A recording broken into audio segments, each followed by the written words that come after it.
दोनों बेटों के साथ रहती है। अकेले जिम्मेदारियां संभालते संभालते मानसी भी थक जाती है। दोनों बेटे और पति की दुकान चले जाने के बाद मानसी घर में अकेली रह जाती है। एक दिन मानसी की तबीयत खराब हो जाती है और वो बेहोश हो जाती है। मोहल्ले की कुछ औरतें उसे उठाती है और अशोक को फोन करके बताती है। सौरव और अशोक घर आते हैं और मानसी की ऐसी हालत देखकर कहते हैं, अब इसे घर में अकेले छोड़ना खतरे से खाली नहीं है।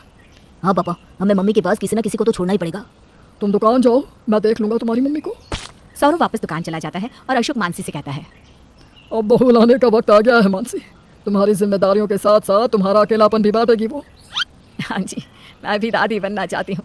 मेरी सभी सहेलियों के पोते पोतियाँ भी हो गए हैं, एक मैं ही अकेली बची हूँ। अब देर किस बात की, सौरव की शादी करवा देते हैं और फिर कुछ दिनों के बाद पुनीत की शादी कर देंगे। हाँ जी, अब जल्दी से मेरी बहू आ जाए। एक बार सौरव से पूछ तो लीजिए, कहीं उसे कोई लड़की पसंद तो नहीं है। आजकल के बच्चे खुद ही लड़की पसंद कर लेते हैं। अगले दिन मानसी सौरव से बात करती है। हाँ माँ, मुझे ना सुप्रिया बहुत पसंद है। हम 1 साल से साथ में हैं। अच्छा, और अपनी माँ को भी नहीं बताया? ठीक है, कल ही हम रिश्ता लेकर उसके घर चलते हैं। मानसी अशोक के साथ सुप्रिया के घर जाती है और सुप्रिया के घर वालों से उसका हाथ मांगती है। सुप्रिया के घर वाले बिना सवाल जवाब किए सौरव को हाँ कह देते हैं और दोनों की शादी धूमधाम से हो जाती है। सुप्रिया के आने से मानसी का अकेलापन दूर हो जाता है और उसकी सेहत भी धीरे धीरे अच्छी होने लगती है।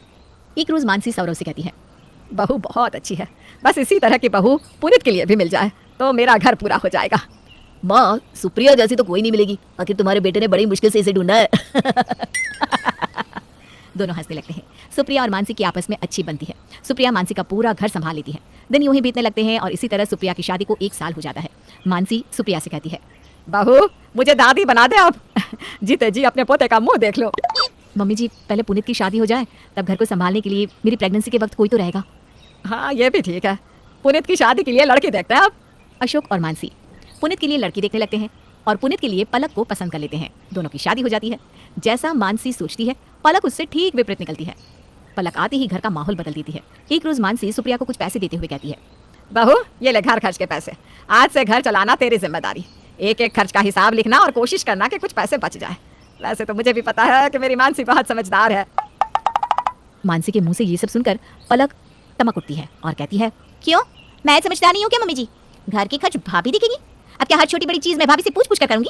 ये भला कोई बात हुई? अरे नहीं नहीं बेटा, ऐसी बात नहीं है। तुम अभी आई हो ना, मानसी को आए 1 साल से भी ज्यादा समय हो गया है। उसे अच्छे से पता है कि कब कहाँ किस चीज में खर्च करने हैं। उसे तो बस रसोई में होने वाले खर्च के पैसे मिले हैं, बाकी सब तो मेरे हाथ में है। पलक मुंह बनाकर पैर पटकती हुई वहां से चली जाती है। रात को जब पुनीत घर आता है तो वो उससे कहती है, मम्मी जी ना बहुत गलत कर रही है, घर की खर्च भाभी को सौंप दिया। मैं कह देती हूँ अगर मेरे साथ कुछ भी गलत करने की कोशिश की या मेरा हक मारने की कोशिश की तो मैं किसी की एक नहीं सुनूंगी, लड़ जाऊंगी, बड़े छोटे का लिहाज भी भूल जाऊंगी मैं।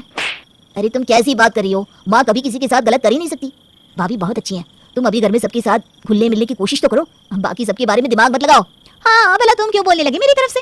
तुम तो अपनी माँ और भाभी की ही तरफदारी करोगे। मेरी किस्मत में ही तुम्हारे जैसा पति लिखा था। भाभी को देखो, भैया हर वक्त उनका साथ देते हैं। तुम बात को कहाँ से कहाँ ले जा रही हो? तुम्हें जो करना है करो, मुझसे मत कहो। रात भर पलक के दिमाग में यही सारी बातें घूमती रहती है और अगले दिन जैसे ही सुबह होती है वो कमर कसकर अपने हक के लिए लड़ने को तैयार रहती है।